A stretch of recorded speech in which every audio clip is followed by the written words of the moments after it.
Napanood nyo ba yung Senate hearing kanina about dito sa usapang ng mga abusadong OLA?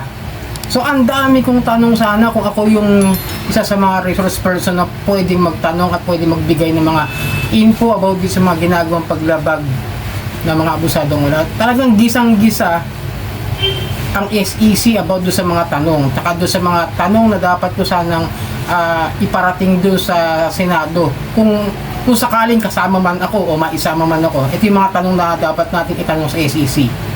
Alright, bago natin simulan ang ating tatalakayin ay maglalambing lang po muna ako sa inyo. Paki-follow po ang aking mga social media account, Facebook, TikTok at itong aking YouTube channel. Paki-like na rin po, share at hit nyo na po yung notification bell para updated po kayo sa mga videos na ginagawa natin dito about sa usapang online lending app. So yun nga, ayun na, natuloy na, nagkatotoo na, ayan na, napag-usapan na, nagka-hearing na sa Senado. At ang chairperson at ang chairman ng hearing ay si Senator Rapi Tulfo at si Senator Win Gatchalian, ang mga nandoon na nasa harapan na kung saan ay dinig yung mga reklamo about dito sa mga abusadong OLA. Disclaimer wala po akong i-endorse sa mga politiko. Kung meron man po akong paniniwalaan sa kanila ay ito po yung dahil sa ginawang hearing para dito sa mga abusadong OLA. Yun lang po, hanggang doon lamang po ako. At wala po akong i-endorse, wala po akong sasabihin susuportahan ng mga politiko, hanggang doon lang. At ang tanging ibibig ko lang sa inyo, kaya ako sumuporta dun sa hearing na yun ay dahil para sumuporta rin dito sa mga biktima ng mga online loans, mga abusadong OLA. So yun nga kanina, ang dami kong tanong kung sakasakaling na doon ako. Nagkausap kami ni Kika kayo ng umaga at ngayon, hapon lang din, hindi siya nakasama. Kaya wala siya doon bilang isang resource person. Dahil nagkaroon ng aberyado sa pagbibigay ng invitation sa kanya.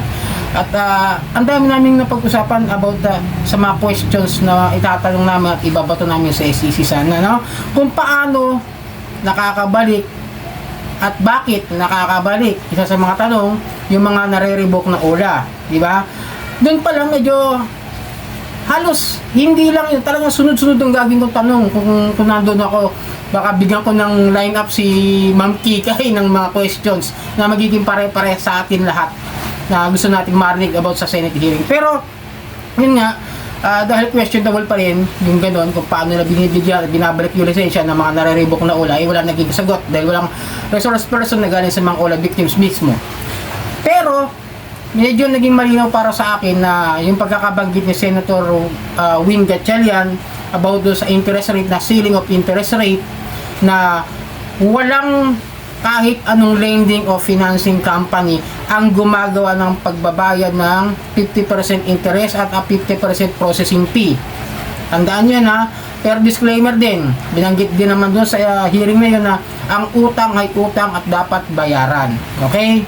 Pero syempre meron tamang interest para doon sa mga 10,000 pababa na laging binabanggit ng ating kaibigan si Boss Rai na yun talaga yung legal. Shoutout kaibigan. Yung po talaga yung legal na kapag 10,000 pababa ang utang ninyo ay 15% lamang po ang interest. Binanggit po yun mismo ng abogado ng SEC at ng chairman yata siya ng Financial at Lending Department. Okay? Siya mismo nagbanggit. So yung ginagawa ng mga OLA na ito na almost 50% for 7 days is lumalabag na sila doon sa memorandum ng BSP na inadapt ng SEC. Okay? Doon pa lang labag na po yun sa kanilang kautusan. And then, ang problema pa dito, yung mga harassments na ginagawa nila about the client na nilalabag nito mga OLA, yung mga third party collections. Na kung saan, di ba, kung papanoorin niyo yun, bigay ko sa inyo yung link sa description, panoorin niyo po ulit na maigi para mas maintindihan niyo. Kasi kinuha ko lang po yung ilang konteksto rito na mas magiging malinaw sa inyo kung ano yung mga dapat gawin kung sakasakali maabuso kayo ng mga OLA na ito. At gagawing amyenda at amyendahan yung batas para dyan. Okay? Yung sa third party collections is parang babaguhin na rin dapat ng SEC yun. Dahil nga, binibenta yung ating mga info dito sa mga third party collection na kung saan ito namang mga third party collections din at ang yung OLA ay pwede sampahan ng parehas ng mga kaso. At hindi lang yon mga kadyani, ang pinakamaganda narinig ko doon na kapag naamyendahan yung batas ng ang Fair Debt Collection Practices na ginawa rin ni Senator Win Gatchalian, ay dapat magkaroon na ng kaukulang parusa na pagkakakulong dahil hindi tumitigil sa pang-aabuso ng mga kliyente itong mga abusadong OLA. Anong nangyayari lang pala kasi doon kapag ka nakakasuhan ng SEC yung mga abusadong OLA, yung mga empleyado, yung mga may-ari, ang nangyayari pala is binibase na lang pala nila doon sa magiging desisyon ng korte na kung saan ang nangyayari ay babayaran na lamang po yung mga fine o yung mga penalties o mga piyansa para matapos na po yung kaso na yon at ma-dismiss na at nakatenga na lang po doon sa korte na yon. Ganun po yung nangyayari. Kaya ang gagawin daw ng ating mga butihing senador na tumutulong sa mga biktima ng OLA ay amyendahan at bigatan yung parusa na kapag nagkaroon ng paglabag sa Fair Debt Collection Practices ayon kay Senator Wing ay dadagdagan na dapat ng pagkakakulong.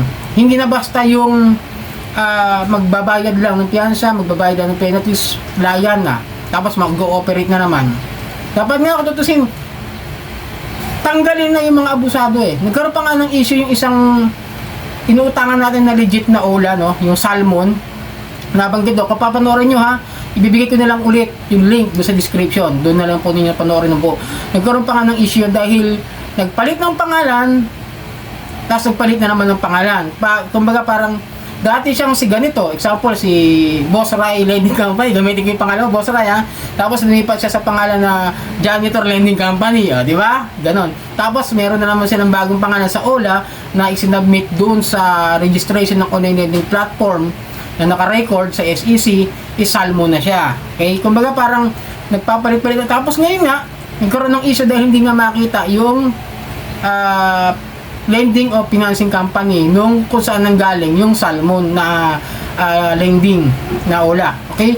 Hindi galing sa akin yan ha, galing yan doon sa mismong Senate hearing. Baka sabihin na naman ng iba dyan naninira tayo o gumagawa tayo ng kwento. Then, ito pa, yung mga OLA na pinapunta doon, hindi naman hinarap yung mga representative, di man nakausap. Kinapos na po yung hearing doon sa, kasi tatlong hearing po kasi yung gagawin kaya pinaghiwa-hiwalay niya yung topic. Okay, inyo na lang po yung sa online lending apps. Then, yung mga pinapunta po ng mga OLA ay ang pagkakabili ko tama is OneHand, Moneycat, Digido, isa parang may I'm not sure kung tama pagkakarinig ko, no, kung OLP. Basta may narinig ako Digido, Moneycat at OneHand. And then, meron pang nabanggit doon na si GCash pinapapunta sana, ngunit hindi pumunta.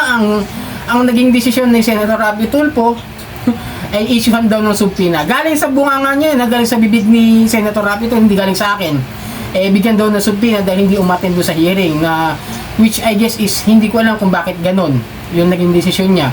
Dahil kasi nga may mga problema yung sa mga transferring siguro ng mga pera about sa GCash. Hindi ko sure kung bakit. Pero siyempre, saan ba natin nakukuha yung pera kapag tayo naglo-loan sa OLA? Diba? Pina-forward doon sa ating mga GCash kasi common naman na yan ang ginagamit Bihira naman yung may gumagamit ng Maya at ng bank account natin. Diba? Yun ang mostly. Pero sana sana matuloy ang pag-aamyenda nila sa batas na ito. Dahil malaking tulong para doon sa mga biktima ng OLA na naabuso, like nung napadala ng mga ataol, bulaklak ng patay, ginawa namang pornographic materials na inedit, pagkatapos ginamitan ng mga paglabag sa Fair Debt Collection Practices, mga nagpanggap, yung sa mga abusadong OLA, yung mga third party collections na kung saan kinukuha yung mga info natin nang hindi naman kinukuha yung consent natin na pumapayag ba tayo na sila yung sisingil at hindi na yung inutangan natin. Na tama naman, may nilalabag sila ron na privacy law na imbis na kausapin muna tayo bago sabihin na, oy, nilipat na sa amin yung info dahil binayaran na namin at kinuha na namin yung utang mo at kami na maniningil sa'yo. Walang ganun. Kaya medyo babaguhin din yata dapat yung mga ganung klase ng mga batas dito sa gagawing Senate hearing in aid of legislative